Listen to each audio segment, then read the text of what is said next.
Hello YouTube, it's your boy Nathan coming you to do another recap video. Today we are talking 90 Day Fiancé Happily Ever After Season 9 Episode 22, I believe. Tell All Part 3. We're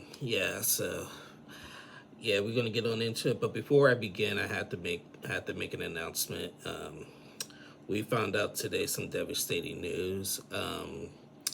Elizabeth and Andre, Elizabeth's father, Chuck, he's been on the show multiple times. He was even on this season. Seen him early in the season on their trip to Moldova.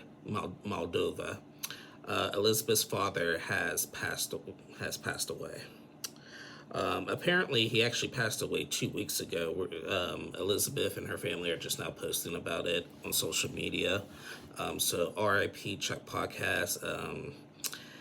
There was a moment that Elizabeth talked to Lauren in this episode that I'll get to eventually, but kind of broke down. So I'm going to tread a little lightly in these last 2 weeks with Elizabeth and Andre. Well, at least with Elizabeth, not so much with Andre, but with Elizabeth. Yeah. So anyway, let's just get this part 3 started. So we kicked things off where we left off last week with Brandon and Julia. They had Ron and Betty on video call. And remember, Julia had just told her parents that she's pregnant and the rest of the cast that she's pregnant. So she's still hesitant to tell Betty and Ron that she's pregnant, or how she says it, how she say we pregnant. Julie has some interesting vocabulary, but so we're on video call with Betty and Ron. And Julia just like amping it up a little bit. And then Brandon tells Betty and Ron, Julia is pregnant. Once he said that, Betty and Ron lost it. Like they were, oh my God, yes, oh my God, yes, cheers. They had their wine and stuff. Like it was emotional. It was very, very heartfelt. It was emotional. Like everybody in the studio was crying. Sean Robinson was even crying. She said she never cried on the tell-all and everything. Like Betty and Ron, like they were screaming. They were so happy to hear this news. Like, oh my God, yeah. Like it was a good moment. It was a very good moment. Like, and you know what? We could say what we want about Betty and Ron, especially in Betty. This is This is about to be her grandchild. She has every right to feel the way she wants to. Yes, she can be a little bit much, but you know what? This is the moment that she has been waiting for her whole life, basically. So Julia goes on and explains, like, we haven't told you that we're 6 months pregnant because, we have high risk and everything. And Betty understood that because remember, Betty did mention back on Brandon and Julia's like Happily Ever After season 6 that she almost lost Brandon. Like she said, Betty said that she was in the hospital for days prior to Brandon even being born and everything, and wasn't sure if he was going to make it and stuff and everything. So she really gets the stress and everything. Julia said, when we get back from the tell-all, we are going to set some boundaries. And she really stressed to Betty and Ron, please don't go tell nobody.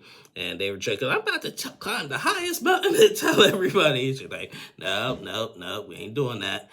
And Brandon's like, no. But they said, Ron and Betty said that they will respect her wishes in any way they can. But again, it was a very emotional moment. Everybody was crying. I even almost teared up with that. With that, like, wow. So after they said goodbye to Betty and Ron, they're still on cloud nine, just hearing the news. It was just really beautiful, really beautiful.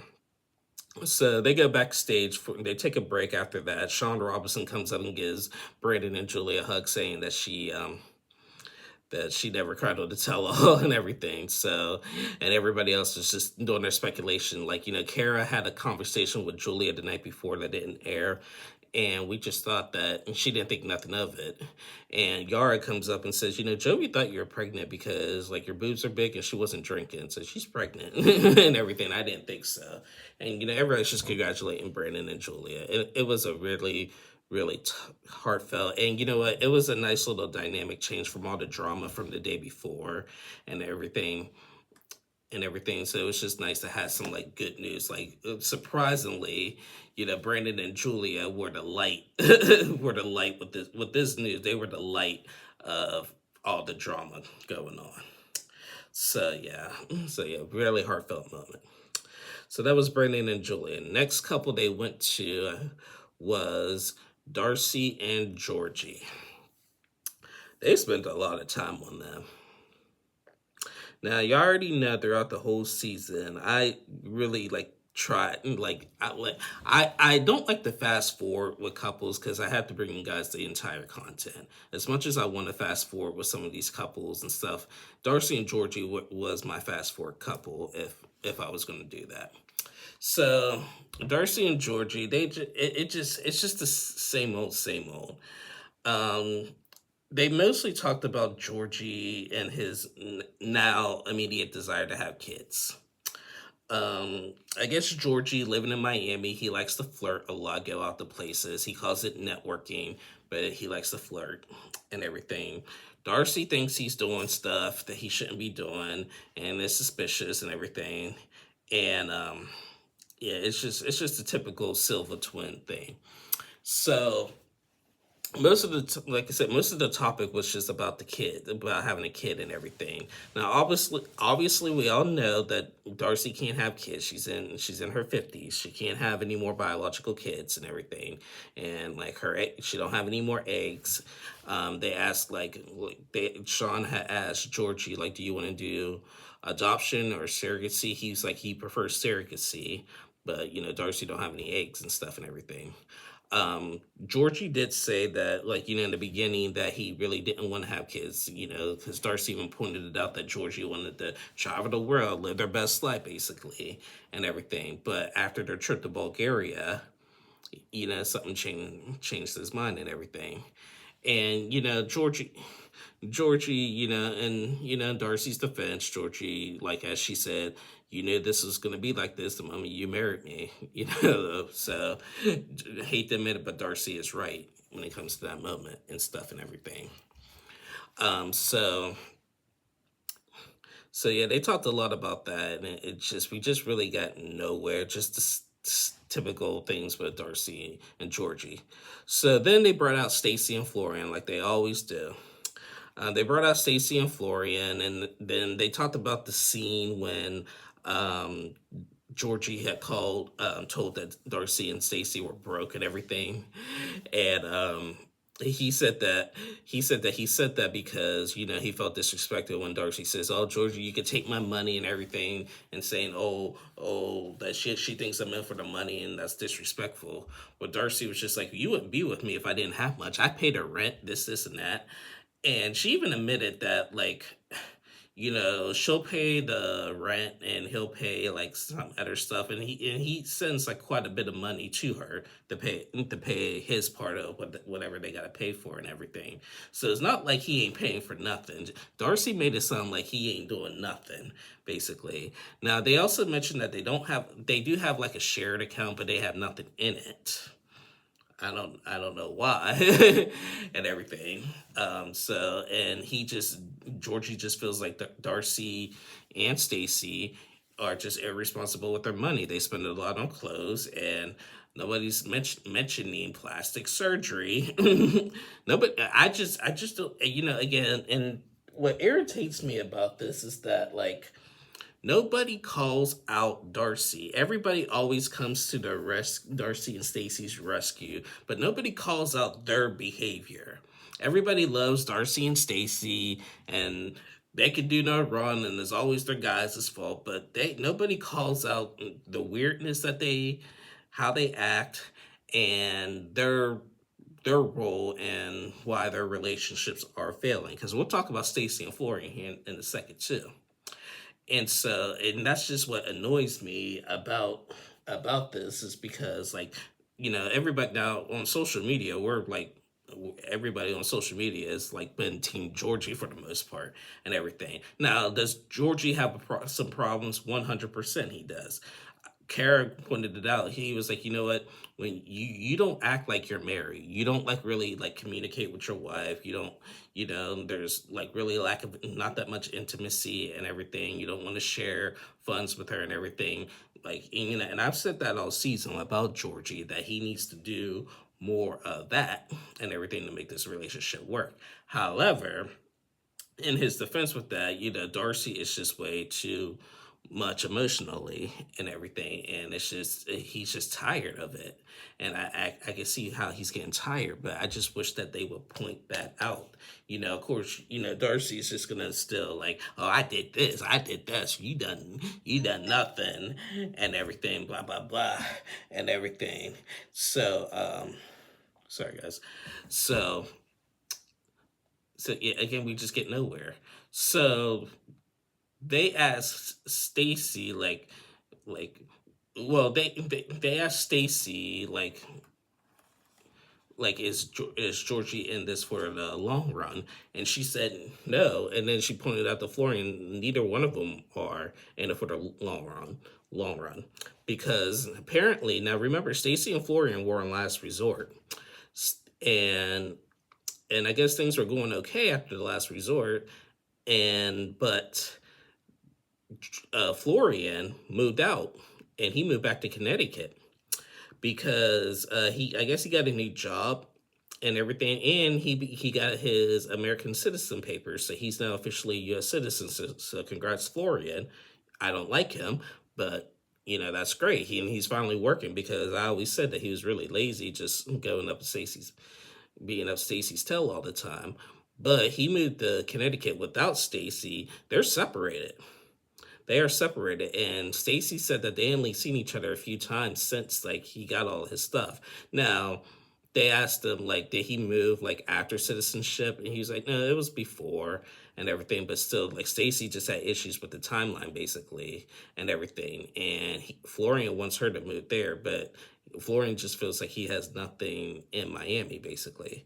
Now, here's the thing: I like Stacy a little bit more. I like Stacy more than Darcy, I think, and everything. And everything. I've always said that. I always like Stacy better than Darcy and everything. I mean, Stacy's still a little weird herself too, but I prefer Stacy over Darcy, if I'm being honest.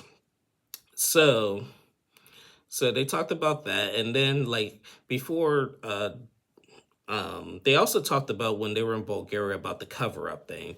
You remember the beginning of the season when they were getting ready for their trip to Bulgaria, and Georgie wanted Darcy to cover up because Darcy's been showing her cleavage, and she shows it so much in this tell-all with her tell-all outfit. And I don't know why. Who was? I think it was Jasmine who said I haven't. This is the most cover-up I've seen Darcy. Jasmine, you're blind, and we're going to talk about you in a moment. You are so blind and everything. So, so they talked about that, but Yara actually came to defense and said that I see why Georgia wanted you to be like that, because it is a conservative country basically and everything. Stacey says when we go to other places, we do dress classy. Yeah, okay, whatever. So then before they said goodbye to Stacy and Florian, Sean asked, what do you think of all the couples? And they started with Brandon, and, they said all the couples are great until we got to Jasmine and Matt. Now, when Juliet told Stacy that she was pregnant, because remember, Stacy and Florian and Brandon and Julia were all in last resort as well. So Stacy didn't hear backstage the news that Julia was pregnant and stuff and everything. So once again gave each other a hug and everything and all that. And then we get to Jasmine and Matt. How do you feel about Jasmine and Matt? And Florian called it. I thought we were gonna have another Jasmine versus Rob situation, but Florian was just like, you say you love Gino, and then you have a baby with another dude. You didn't love Gino and everything. And then Jasmine's like, Florian can do, and Stacy can do so much better than Florian and everything, blah, blah, blah. He's a scammer. And like, what do you say, scammer? What do you say, scammer? It's like, oh my God, we're not about to be doing this. We are not about to be doing this. I'm just not in the mood for a Jasmine yelling. I don't like Florian and how he acts too. So I just like, no. Sean put it into. I was like, okay, we're gonna stop here. We're done. We ain't got it to do. Because I really cannot. I'm so drained by Jasmine right now and her yelling and everything and her justification that we'll talk about here in a second. So we wrapped up day two of the tell all, basically, and everybody, packs up and heads back over to the house. We get back to the house, there's two vans and everything, but Lauren and Lexi took a separate car back to the house because, with Lauren's Tourette syndrome, she had a moment, she started puking, and she didn't want to embarrass herself in front of everybody. Okay, whatever. We get back to the house, and Elizabeth and Andre, Jovi and Yara were talking to Jasmine and Matt, and they were asking Matt questions like, they asked Matt, like, is there an expiration date? Like, do you want to really get married to Jasmine one day? And apparently Matt always says at home, like, he's really patient and stuff. But he's at this point now, he's just like, like, what are we? At this point, there has to be some kind of commitment. Now, he told Jasmine that, I don't want there to be an expiration date, but there probably is about to be one soon because, like, where are we gonna go and everything. Now Jasmine's getting mad and saying, "Oh, he's never told me this, and that. And I'm so, everything. I don't want the American to have the power over me and everything and all that." And I'm just like, Jasmine, I personally think that Matt is a better fit for you than Gino. Matt is doing everything for you that Gino wasn't. And I've been Team Gino, but I will admit that Gino got lazy on certain things. Matt is picking up the slack on Gino. Now, you don't want to rush into a marriage. I get that. I get that. That will be your third marriage.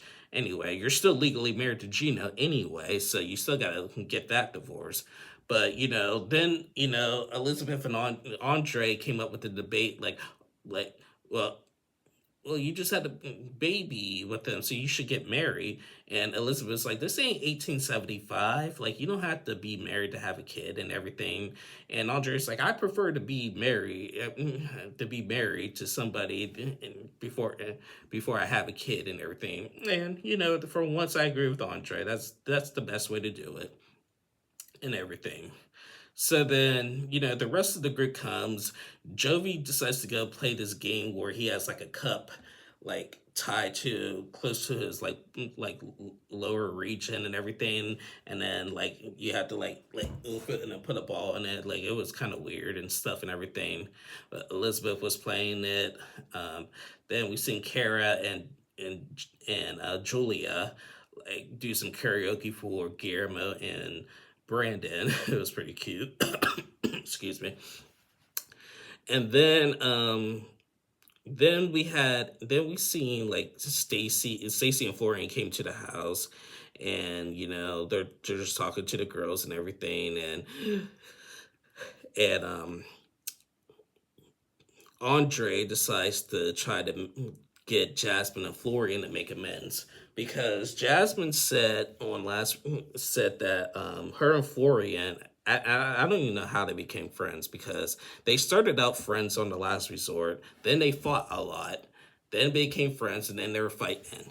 Jasmine said that her and Florian got really close after last resort, that she shared a lot of personal things with them and vice versa and everything. But then he changed, and then he comes out strong and everything. So they tried to talk about it, and Jasmine starts crying, and Florian's like, "What are you crying? Jesus Christ, Lord, why are you crying?" and everything.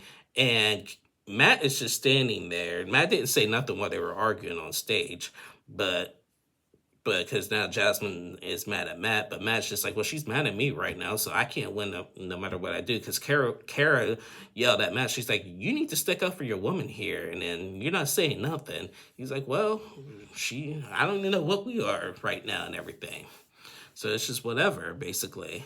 And Jasmine views, oh, I just had a baby, I'm hormonal, and whatever. So we got nowhere. So then we seen a scene where I talked about earlier about Lauren wants to have a one more conversation with Elizabeth. And this was a little emotional, but Elizabeth was like, Lauren was like, Elizabeth, why would you mention body shaming, and everything? Like, Lauren, like, we've been through this. Like, okay, maybe body shaming wasn't the best choice of words, but your husband shouldn't have amplified like some of your little insecurities. Basically, I was defending you. I really care about you. And then she started crying. You're the only one I had, and everything. And like I feel like you abandoned me. And she actually said something that will point that kind of shocked me. She said she was telling Lauren that her and Andre the week before were actually kind of talking about divorce.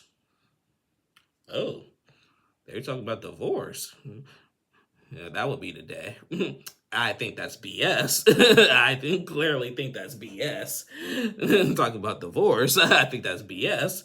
But I would like to know more about that, basically, and everything. So Lauren and Elizabeth had another little moment. It was emotional, and again, I'm being really empathetic when it comes to Elizabeth right now. Just hearing the news that she just lost Chuck, and because yeah, Chuck was a good man. Chuck was a really good man and stuff. I feel so bad, feel so bad, and you know, and if Elizabeth and Andre get another season, and it's about to be post Chuck now, who is going to save him? Because I know Elizabeth's family. I know the siblings and stuff and everything.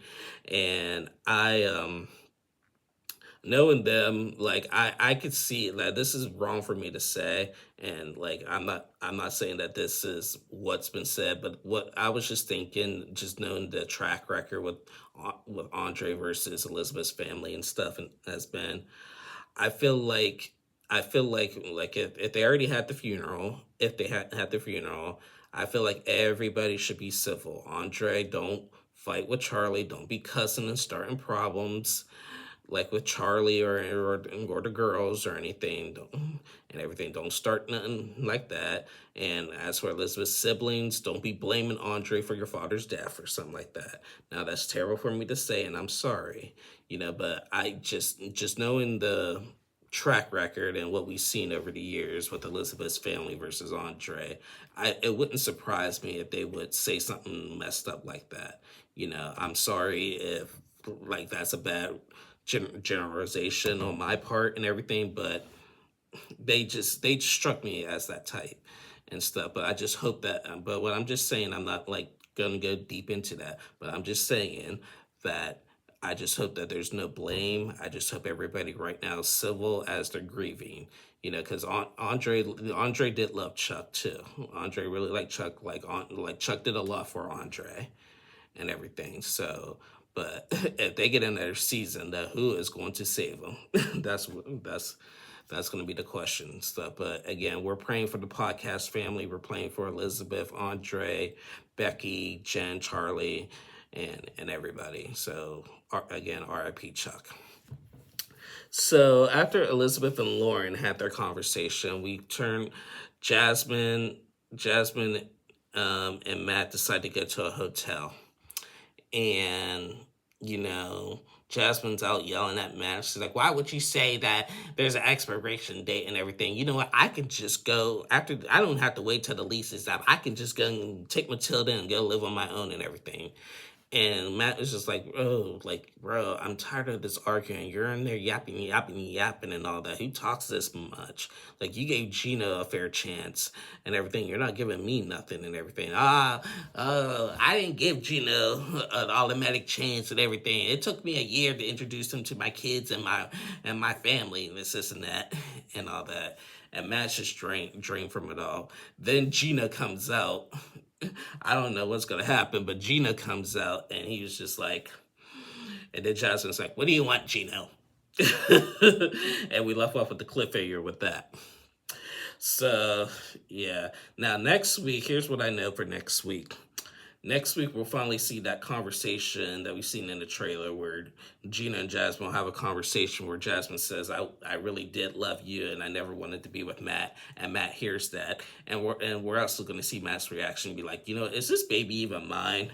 Because if it ain't mine, I'm just going to look stupid. And we're going to see Matt crying. Matt finally going to show some damn emotion. And you know what? I'm not saying I'm Team Matt, but I'm leaning towards him because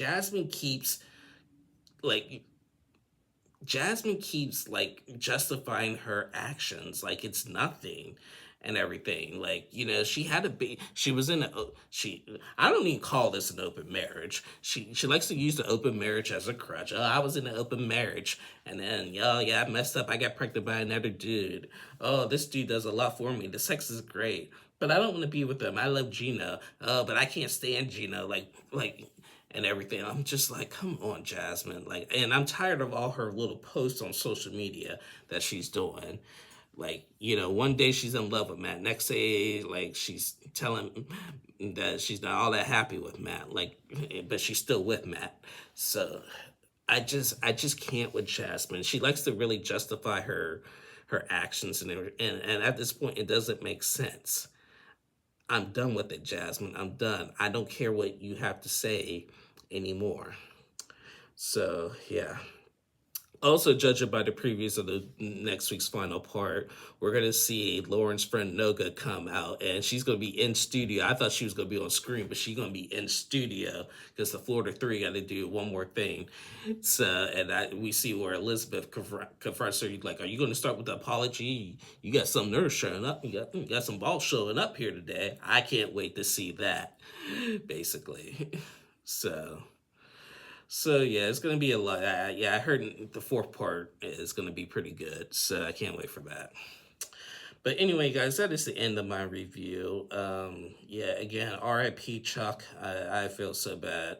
And that scene when we seen Lauren and Elizabeth talk, that's the first time I seen Elizabeth cry like a little bit, like and everything, just get a little teary, but like she like broke down talking to Lauren and stuff and everything. So like just seeing that and then already knowing what we know now, I really feel bad for Elizabeth right now and everything. So we're praying for her and the family. But anyway, guys, I just did my review. I'll be back on tomorrow to recap 90 Day Fiancé the other way. Then I can't believe Married at First Sight's done. Dang. But I'll see you guys again tomorrow.